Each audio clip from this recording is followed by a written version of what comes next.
In James chapter 1, James writes, "Consider it a sheer gift, friends, when tests and challenges come at you from all sides. You know that under pressure, your faith life is forced into the open and shows its true colors. So don't try to get out of anything prematurely. Let it do its work so you become mature and well-developed, not deficient in any way." You know, when I read those verses, I think that is so against my nature. My nature is to not consider it a gift when tests and challenges come from all sides. My nature is to try and get out of those things that cause me stress, that cause me difficulty, that are hard for me.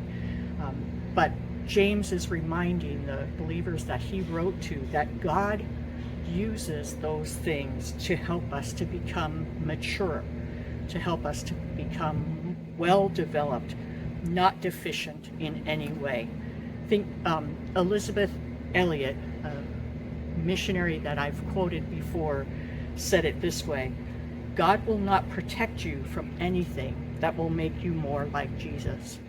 And as many times in our lives as we try to call on God for protection from the things that are difficult, we can trust Him to do the thing that will make us more like Jesus.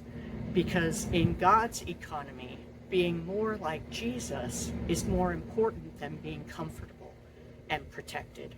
So if you're going through a difficult time right now, I would encourage you to think, how can I cooperate with the Holy Spirit so that when I come out of this difficulty, rather than being more of an expert at whining and complaining, I will look more like the one who endured all kinds of suffering on my behalf so that I could have a relationship with Him.